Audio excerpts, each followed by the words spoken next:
Yeah, hello everyone and welcome to the next video.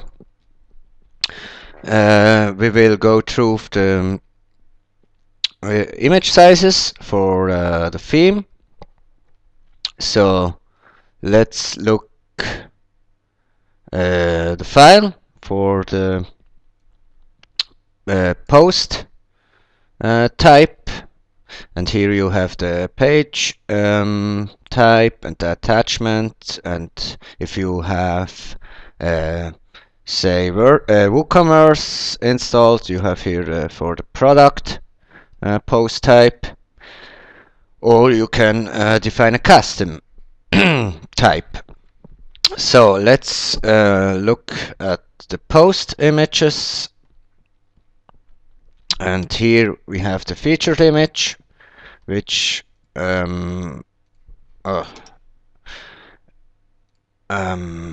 let's go to the posts. Yeah,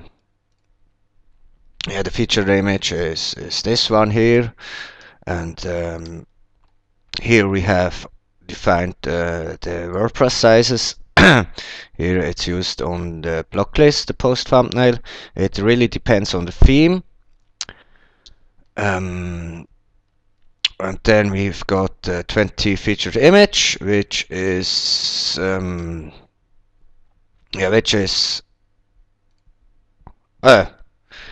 which is actually this one, the large image here, and you see the sizes. Here we have 2000 pixel width and 800 pixel height.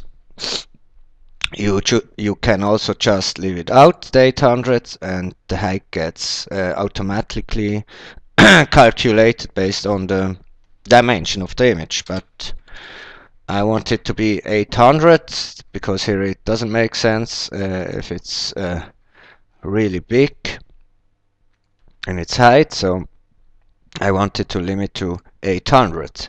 And then we have the source set. It's it's from the a HTML5 picture element, and you can find you can find how the HTML5 picture is set up on the internet. There's a lot of sites which explains this here.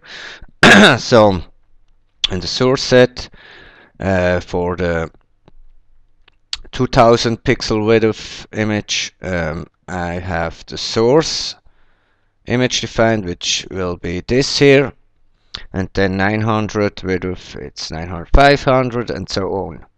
Then you need to have the sizes defined here, otherwise you get a render error, because you need the sizes attribute if you have source set images set. So then I have defined a source with the type image WebP for browsers which support this format, such as Chrome. So it gets really small image sizes. So I have defined here 2000, 1000. I want the same like here, 800, so it's the same. Then you can convert if your theme or it on the featured image, probably it doesn't make sense if you have PNG images with transparency, because it makes no sense here. So I have image PNG, convert them all to JPEG formats. So we can save some space and page load time. And here we have the image parameter settings on the view. So disable view. I have this description disabled and the link, because on the featured image I don't want a link to be clicked here. So let's see. There's no link, but if you don't want no caption here, you just uncomment the fig caption and save it or update the file. So after a refresh, you see the caption is away. So the caption, you can't change the caption here. So that's the view, disable view, and disable render. We have disabled the view here, but if you have still a thick caption saved before, it still renders the thick caption. So you need also to uncomment it here.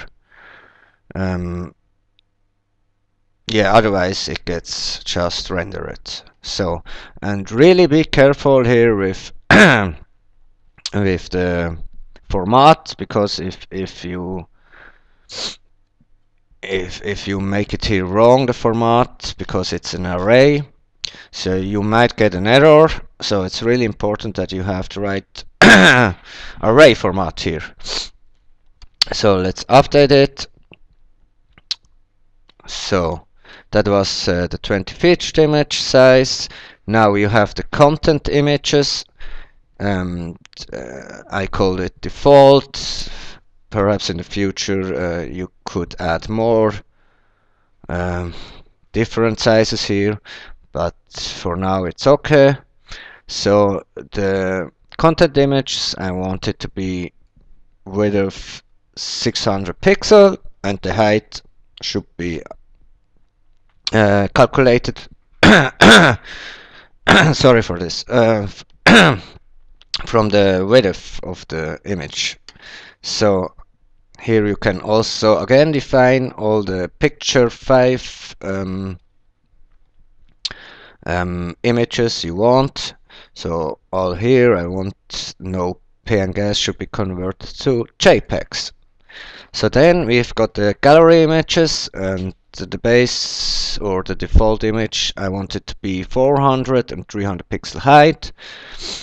And here we have I have defined one source set for the image box, but I will come to this later in another video. So the image box will take this image here, and if it's defined here, it won't be rendered because the image box uses it. Otherwise you might get problems with the cache from the browser because if it would be defined and the image box has the first time rendered it will also show after it on the content. So that's why it gets not